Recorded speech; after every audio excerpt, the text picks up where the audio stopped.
Okay, Parinder, thanks a lot for that. So that's the list of buzzing stocks. Taher Badshah is also with us. Taher, good afternoon. So, the big question is that is this a big buying opportunity? Over the last 2 days, we have seen decent correction, something we haven't seen since the February lows. But do you see the market presenting even better opportunity, or is today as good as any opportunity to buy? So I think over the very near term, I think there would be some more opportunity on the way down, and we've had a fairly decent rally, especially after Brexit. It's been almost a 25% run on the market itself, and individual stocks, many of them have actually done significantly better. So it's been a massive run. I'm not surprised that we've finally found a reason to see some bit of correction in the markets, and we had probably in the very short term become a little more stretched even in terms of overall valuations and valuations specifically for many individual companies as well. So I would think we have a little more of softness ahead of us. It's still a corrective phase. There's no reason to panic, but I think we can probably wait a little while longer to get some better opportunities. Okay. The stocks that you guys hold in your portfolios, say, your funds like the Focus 35 fund, are very domestic oriented, Taher. So names like Britannia, Eicher Motors, Maruti, they don't have anything to do with the global sell-off. Would you continue to accumulate names like this? Maybe not now, maybe if the sell-off gets deeper? Yeah, absolutely. I mean, I think these are all stocks which we're very clear in our heads that we are there in them for the next some years, and we see the growth opportunity unfolding in a fairly reasonable manner in front of us, and we don't really see, as of now at least, we don't see any great issues with any of these companies. So I think that's exactly the reason why this very concentrated high conviction portfolio. So we believe that they will probably have some gyrations in between, but any sharp dips and valuation corrections would definitely become opportunities, as you rightly said. So I think that's the better part of it, that since we are more domestically oriented, you don't really need to, at least from a business perspective, worry more about what's happening to the global markets and global economies. You are largely domestic economy focused, and there we know that many things are under control and many things are actually getting favorable from a near to medium term perspective. Okay, Ashwini, three stocks: NIIT, Delta Corp, and Patel Engineering. Doing good in a weak market, and all three stocks actually are in a bull market of their own. What's the call on these stocks? See, Patel has been going up for many days, so definitely not a buy. But the other two, NIIT is probably moving up, since it needs to catch up with AppTech. So probably looking for good for 115, 120. As far as Delta Corp is concerned, had a mild correction and now restarted its rally. I've given a long-term target of 200, but definitely, once the market comes back, if something is doing well in this sort of a mid-cap market, chances are it is heading much higher. So Delta Corp near-term target could easily be closer to 175. Okay, well, we're just counting down to the end of trade. We have about 8 minutes left, and by the end you get a sense that there was a big punch, a knockout punch from the bears, but the bulls are really not down and out. It was a blow of almost 430 points on the Sensex, but it stood there. So as we count down to the final minutes of trade, let's get some final calls in as well. Mr. Tulsian, what are the 2 or 3 stocks that you would keep ready, to buy if this sell-off gets a bit deeper?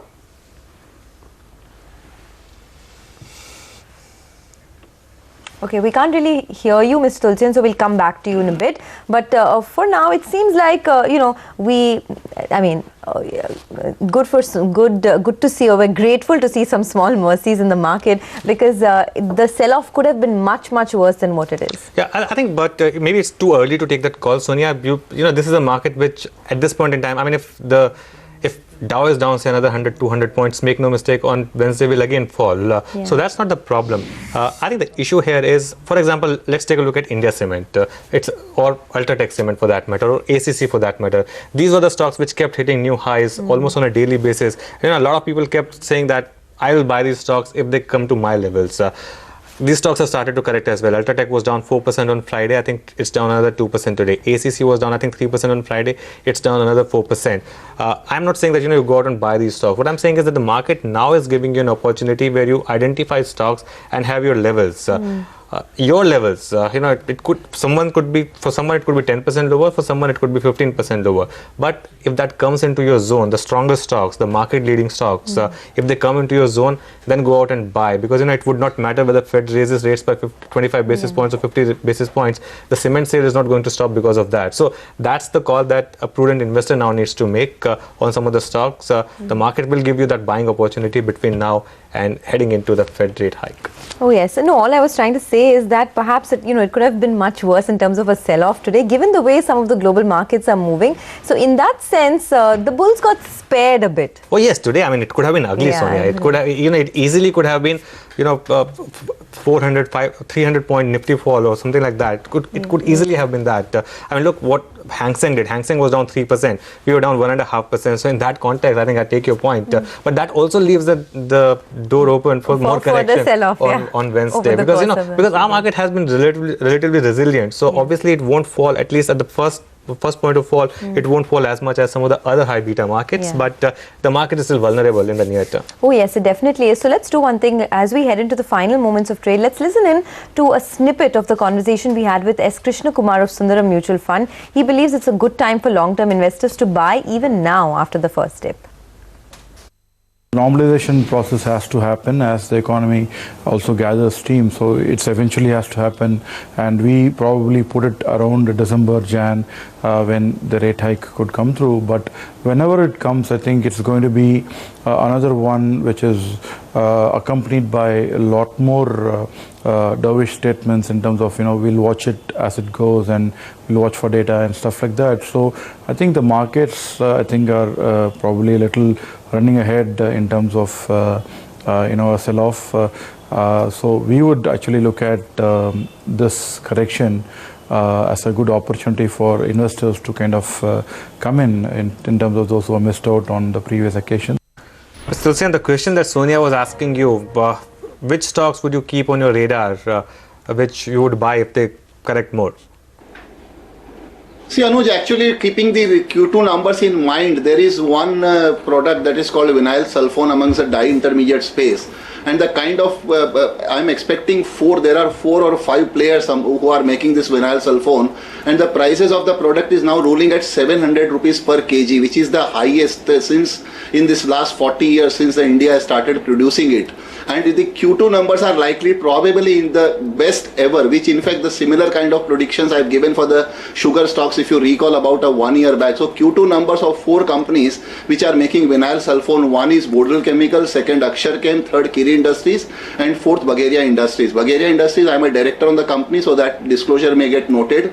So these all 4 companies are making vinyl sulfone, and if you see the G20 summit just got over in China, and now China, who used to be earlier an exporter, now have become an importer of vinyl sulfone. And I'm expecting that, whatever the industry sources you talk to, that the prices will rise further by about 10 to 15% in next 15 to 20 days. That means the whole Q2, actually Q1 numbers of all these 4 companies were very good, but Q2 is likely to be the best, and that results will be the best in the history of the company, maybe in their last 25 years history, and that will definitely be seen a big trigger. And in fact, if you talk to the industry experts, you don't see the prices tapering off in this next maybe couple of months as well, looking to the demand of the China. So keeping this dye intermediate specifically, one should not plunge into the any dye intermediates like H acid. H acid is also dye intermediate, but you have not seen that kind of realization surging up. So these 4 companies who are making vinyl sulfone, I'm keeping my positive view with a Q2 results in my mind, and that is, it's still the shares from the current level can give you a return of about 15%, or maybe I won't be surprised to see 20% also in next couple of months from the present level. Okay, that's a very interesting segment that you've spoken about, Mr. Tulsian. I missed the last name. I got Bodil, Bagheria, Kiri Industries, and which was the last one?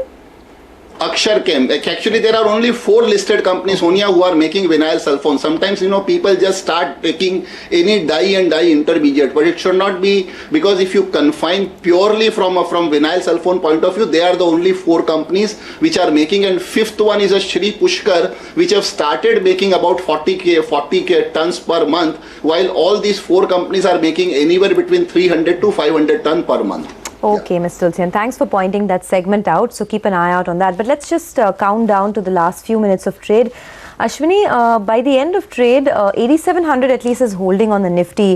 Considering that we have a holiday tomorrow, I know it's unfair to ask you about the strategy for day after because you'd want to see the US markets, but still, what's on your mind as an orientation for Wednesday?